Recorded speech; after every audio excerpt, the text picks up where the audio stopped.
It is essentially a toolkit of services aimed at supporting intellectual, creative, social and emotional development of gifted or talented readers at our school. A gifted reader program was chosen for several reasons. Firstly, it is responsive to research in the field of gifted education that suggests that while ability grouping is taking place in most primary school classrooms, including those within our school, differentiated instruction is limited between ability groups, inconsistent, or doesn't effectively match the level of which the gifted students require to develop reading talent. This may stem from the myth that reading instruction for gifted readers is unnecessary. However, research has identified that a failure to provide appropriate reading instruction for gifted readers resulted in a decline in positive attitudes toward reading, especially in the higher grades, as well as the risk of students becoming apathetic, disengaged, underachieving, and potentially dropping out of school. A gifted reader program is also responsive to the needs of our students at our school.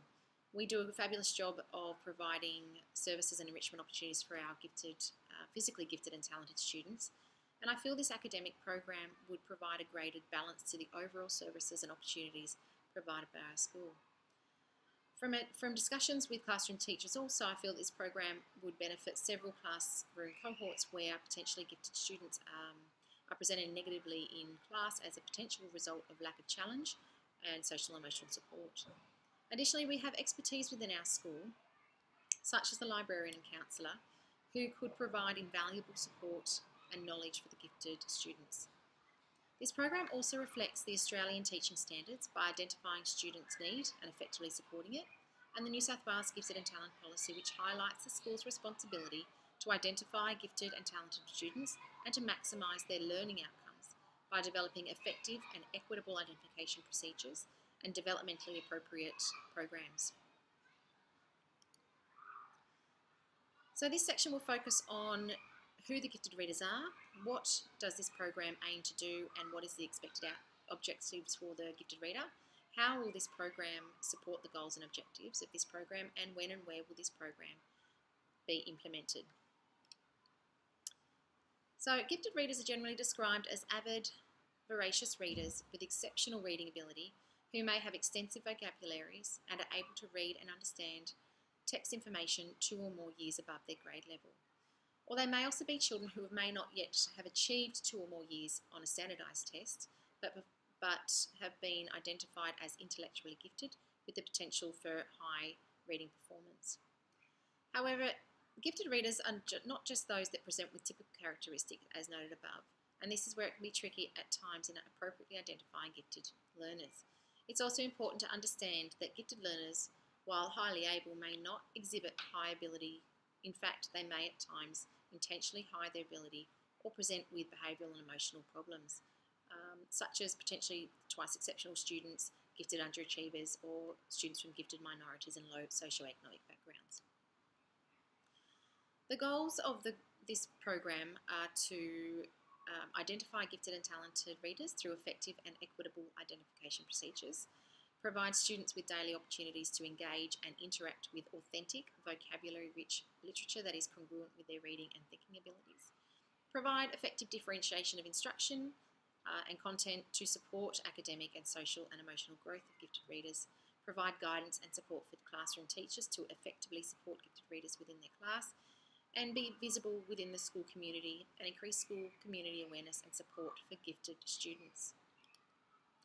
As a result of the program, gifted readers will feel supported and encouraged within the school community, develop critical and creative thinking and problem-solving skills related to text at a level congruent with their ability, and be able to select age-appropriate text for different contexts at a level, again, congruent with their ability.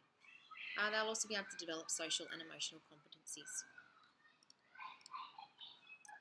The holistic approach and associated program components revolve around the interrelationship of cognitive and social and emotional needs, and is underpinned by the belief that supporting personal well-being and healthy relationships through social and emotional learning is directly connected to academic achievement. This toolkit was compiled based on research into best practice for gifted readers, and my intention is that these tools can be used in a variety of flexible combinations to support the varying academic and social and emotional needs and development of the gifted readers. Some of the tools are crossover. For instance, the Enrichment Book Club is both an enrichment activity and also a possible mentoring or bibliotherapy opportunity. So we'll look at the components or the tools. IEPs, individual education plans, ensure appropriate articulation of students' need and expected outcomes, and ensure alignment between the program and state syllabus, as well as accountability of the school community to the student. Differentiation of the content and instruction through curriculum compacting, acceleration and inquiry reading allows students to access curriculum and text at a level and pace that best matches their ability. Flexible grouping is important for allowing students to fluidly move between the gifted program and the classroom program. This may be that the student has some gaps in their learning and may benefit from the instruction given to the whole class. Student-teacher conferences allow the students to touch base, seek clarification from the teacher, and allow the teacher to ensure that students are on track and provide further explicit instruction if required. The book club allows the students to again engage in their love of reading, share their own insights about texts, as well as gain knowledge and guidance from their mentor related to text and text selection.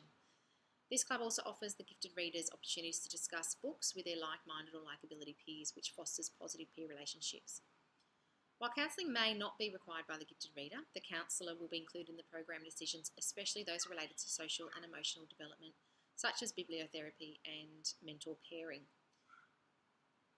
Given the student's engagement with the text, bibliotherapy might be an especially powerful tool for supporting effective needs of the gifted readers, should they be present. I've also included our school's SEL program. This is delivered weekly through whole class instruction and participation. While research suggests that whole school SEL programs are generally insufficient to support the effective needs of gifted learners, it is possible that for some it might be sufficient. But again, this will be determined by the relevant parties. Finally, assessment is included as a necessary tool to ensure the progress is being made and that the tools being used are effective and relevant to the needs of the student. So this program would be implemented largely within the class by the classroom teacher, resulting in minimal disruption to the classroom and to the gifted reader. The program would include daily access to the program, possibly during literacy group blocks, as this is an example where gifted readers are often required to repeat learned skills, such as spelling or reading and responding to text well below their reading ability and knowledge. They'd also participate in the weekly book club sessions in the library, and again, depending on the student's need, counsellor or mentor meetings may be periodically scheduled. So, how do we know if this program is a success? Firstly, have the objectives been met? We can assess this by turning the objective into questions and applying specific assessment goals to each. So, for instance, you might, for the first one, did the gifted reader feel supported and encouraged within the school community? You could assess with daily logs for the consistency of the program by the classroom teacher, have feedback or surveys and interviews with the student, and have received input from the parents via parent meeting focus groups. Did the program develop critical and creative thinking and problem solving skills? This could be assessed through pre and post assessments by the classroom teacher and observations by other involved teachers. And did the program develop did the student develop social and emotional competencies in areas of need? This could be, again, observations by the teacher, parent and counsellor, as well as pre and post assessments in specific identified areas of need by the mentor or the counsellor. Similarly, evaluation of the methods and process of the program would need to take place, and this would be done annually and conducted by the Gifted and Talented Committee and the school community. So using the Neumeister and Burney's overarching questions, we can assess the different areas of the program in greater detail and use a variety of evaluation methods such as reflecting on national curriculum and teaching and programming standards, observations, interviews, focus groups and so on to ensure that each of these areas, so the program design and so on, are effective and efficient in the program. So the action plan, the overall action plan is a three-part process. So identification would be the responsibility of the school community and the Gifted and Talented Committee. Would it be about 1 to 4 weeks? This allows for assessments to take place, professional development to occur, and communication with the school community. Implementation would be a similar time frame, depending on the resources availability, possible further training and collection of resources. An evaluation and modification would be an ongoing process with an annual review of the overall program. So other considerations might be that we need to form a Gifted and Talented Committee. we need to put together a gifted and talented policy. We may need additional training for those committee members, availability of resources, professional development for identification and implementation, as well as the collection of all the location of resources. It's expected that between the counsellor and myself, we would be able to provide sufficient training to implement the program.